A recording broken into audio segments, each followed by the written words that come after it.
O.J. Simpson died and not one of you sent flowers. Larry David is on a mission to improve football with one very big idea. Plus, the Kelces sorta graduated.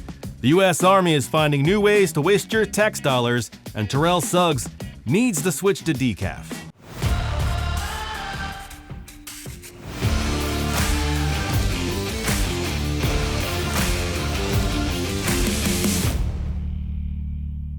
Welcome to Shut Up Football. I'm Jeff Stoltzfus, that's Kevin, and when it comes to the NFL, this is barely news. Last week, Orenthal James Simpson, better known as OJ, died from cancer.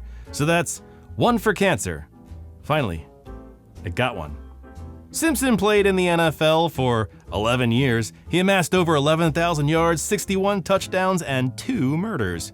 OJ was a Hall of Fame running back, but it's really that second thing that stuck with him. Murder kinda overshadows your career accomplishments. If you're too young to remember, OJ's ex-wife and a friend were found murdered in 1994, which led to the trial of the century starring O.J. Simpson. And after nearly a year, he was found not guilty by a jury of his peers. And I said, well, you think you can kick my ass? And I remember I grabbed a knife. He was also an author, a prankster, and a convicted criminal. Oh yeah, he went to jail for 9 years for armed robbery and kidnapping. Classic juice. OJ's lawyer, Malcolm Laverne, seen here after 30 seconds in the microwave, is overseeing Simpson's estate. He gave a hard no to studying the athlete's brain for science, and an even harder no to, can we stab it? Laverne said there will be an ironic celebration of life for OJ. Okay, he didn't say ironic, but I feel like it was implied. OJ has since been cremated. No word on the final resting place for his ashes or where they might be scattered. But if it were up to me, very slowly across the 405 freeway. The Pittsburgh Steelers released the jersey numbers for their new players. Former receiver Antonio Brown noticed they gave out his former number and took to Twitter to share his displeasure. Brown tweeted, "May have to retire a Raider." Sports Illustrated went with the headline, "Antonio Brown threatens Steelers over jersey number." And I agree, that does sound like a threat to the Raiders. Brown only won one Super Bowl in his career, and it wasn't with either one of those teams. Also, how's he not retired? Dude took off his shirt in the middle of a game, said peace out, and left. That was over 2 years ago. Is he still running routes in his backyard waiting on a phone call? Larry David hates goalposts, more than you can imagine. This is Larry David on The Rich Eisen Show 2 years ago. I'm losing the goalposts. Wait, what? Why are there goalposts? Why are they kicking a ball through goalposts to decide games?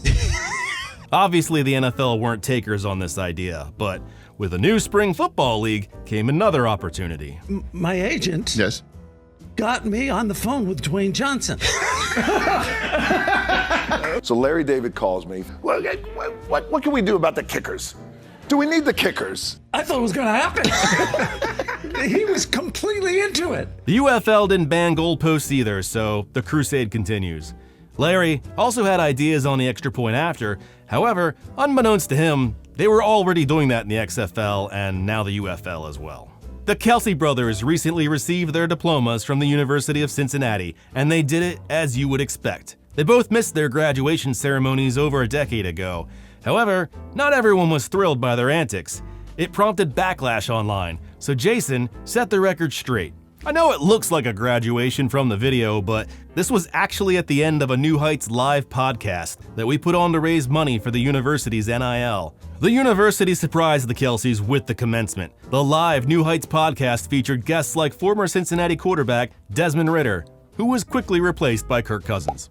If you're one of the dozens of fans watching the UFL, you may have noticed the U.S. Army patch on their uniforms. That's because the Army paid $11 million to sponsor the league. And of course, people are upset. One person on Twitter called it propaganda. Is it? Seems like standard advertising to me. You could put Tide on a NASCAR. Doesn't mean I'm willing to give my life to defend against tough stains. Don't get me wrong, I don't want to see sports jerseys littered with advertising. That's why I can't get into soccer. The biggest thing on the jersey is the sponsor. Who am I cheering for? Astroglide, apparently. I mean, to be fair, at least it's the US military.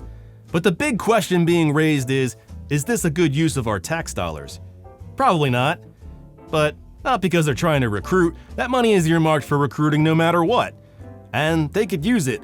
Roughly only 1% of the current US population serves. The rest all have prolific TikTok careers. What's being debated more specifically is the UFL worth it? Many in the Army said no and warned against the deal before it was done. They spent $11 million and predicted to get between 160 and 891 new recruits out of it. And that seems pretty low. For reference, there are 400 players in the UFL. In fact, looking for some able-bodied recruits? How about at the end of the season the Army just takes all the players that didn't get NFL contracts? Except the kickers. Nobody wants them. Well, my letters finally got to Roger Goodell. Applebee's has been named the official grill and bar of the NFL. You know, my first kid was conceived in the bathroom of an Applebee's. Yeah. I mean, she doesn't know that. She will. Someday. She will.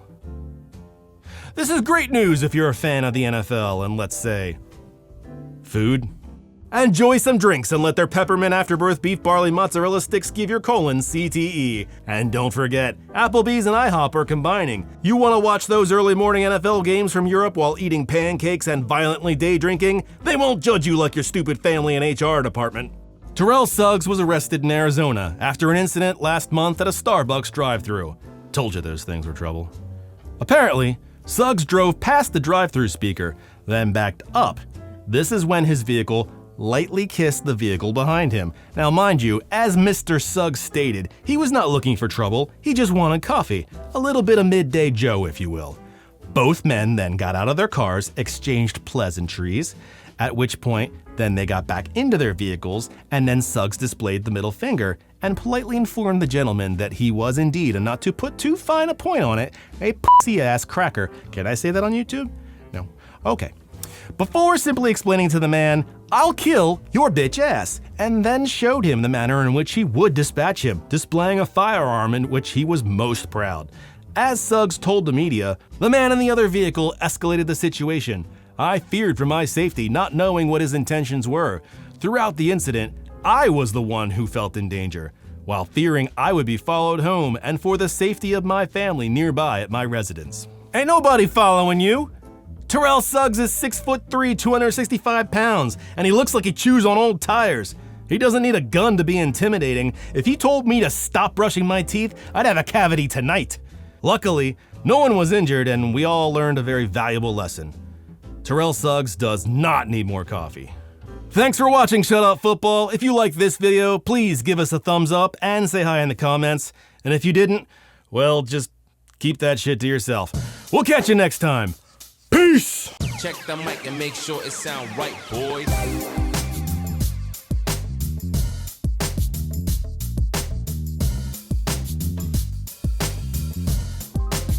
It sound right, boy.